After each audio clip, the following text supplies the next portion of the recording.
Ассалаумағалейкум, құрметті достар. Бүгін біз өткен ғасырдың 20 ғасырдың жарқын куәсіне айналған үйдің есігінің алдында тұрмыз. Бұл үй сонау Сталин заманында салынған. 1950 жылдардың басына салынған екен. Қазақстан өзіміздің кәдімгі.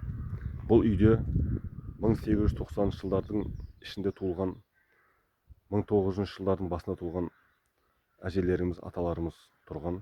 Мен өзім көргенмін. Бұл үйде 1995 жылы қайтыс болған Масаты деген апамыз болатын, марқұм, жатқан жер жайлы болсын. Сол кісі тұрған болатын. Ол кісіні мен жасым ол кезде 8-9 жасар баламын, көрген болатынмын. Талай дәмін қолынан дәм таттық. Талай өте көп заманның неше бір тауқыметтерін тартқан мұңды, мейірімді көздері әлі есімде. Ол апамыздың жатқан жер жайлы болсын. Міне сол үйде осы кісі тұрды. Ол кісінің баласы тұрды осы жерде 2002-2003 жылдарға дейін.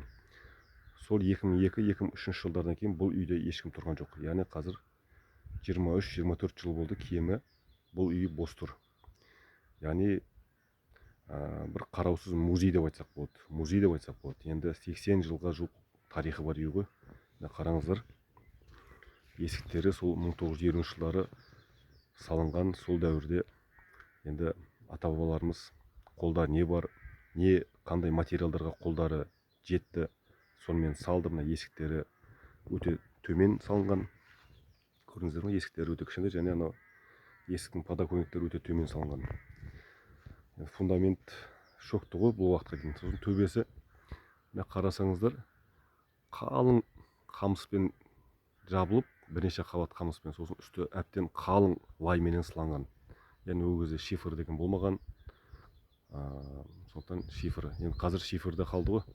Ол кезде шифрда болмаған, қол жетімсіз болған. Сондықтан олар осылай қамыспен, жаңа қамыстың үстін лаймен әбден сылап, оны бір жаңбыр қардың әсерінен ол жаңағы лай-сылақ 4-5 жылда кетіп қалатын болған, жұқарып кететін болған. Үйдің ішіне су кіре бастаған кезде қайтадан асарлатып ауылдың адамдар келіп, ол жаңағы қамыстың үстін қайтадан сылайтын болған. Сөйтіп солай өмір сүрді. Сөйтіп 1970-80 жылдарға дейін осы біздің ауылда осындай қазақ адамдар көп болды. Қазір ауылдағы осы 2000-нан астам үйі бар Шорнақ елді мекенде жалғыз қалған деп айтсам болатын шығар. Қазақ адамдардың бірі осы. Мен қателеспесем, осы тамнан басқа қазақ адамдардың бәрі бұзылып кетті, орындарына жаңадан үй салынды, басқа салынды. Міне. Ал енді ішіне кіріп көрейік. Ішінде қандай екен, енді ішінде қандай тарихтың сырлары. Міне, енді қазір есіктері, мына жақта залтан болған. Мына бөлме 3 бөлмелі. Мына жақ залтан, мына ортасы былайша айтқанда кіреберіштер. Бұл жерде әртүрлі заттар болған. Енді апамыз мына үйде тұрды, мына бөлмеде тұрды. Апамыз, марқұм атамыз осы бөлмеде тұрды. Мына бөлме пеш тұрды, бұл бөлмеде. Ана жерде пеш болған. Марқұм атамыздың жатқан жайлы болсын.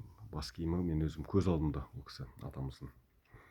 Ана пеш болды. Мұны төбелерін қараңыздар, мына шпалмен, сол темір жолдың шпалмен салынған, жабылған. Бәрі енді қирап кетті, көрдіңіздер ме? Енді қаншама жыл, 30 жылға жуық уақыт бос тұр. Ішіне әртүрлі заттар қояды қазір ұрпақтары. Бұл үйде жалпы жақында құлаудың алдында тұр. Өйткені көрдіңіздер, төбесінде не түсіп жатыр. Сондықтан біз түсіріп қалайық дедік. Енді өткен ғасырдың жарқын бейнелерінің бірі ғой бұл үй. Өзім көз алдымда бұл үйді талай рет көрдік. Өзім тарихшы ретінде, тарихқа қызығатын азамат ретінде бұл үйді осылай түсіріп алып қалып, ұрпақтарымыз көрсін, қазіргі жастар көрсін. Міне, бұрынғы ата-бабаларымыз қалай өмір сүрді. Олар аспаннан салбырап түсе салған жоқ. Міне, солардың бас киімдері, мына подоконник. Міне, осындай ортада мынандай бөрене болған, тіреуіш. Барлығы осындай. Сондықтан құлап қалуы мүмкін, тіпті бұзып та тастауы мүмкін ұрпақтары. Ал енді зал бөлме. Зал бөлменің іші осындай. Олар енді ішін шөп жинап қойып, құлап жатыр, көрдіңіздер ме? Таяуда құлауы мүмкін. Жақсы. Амандықта болайық.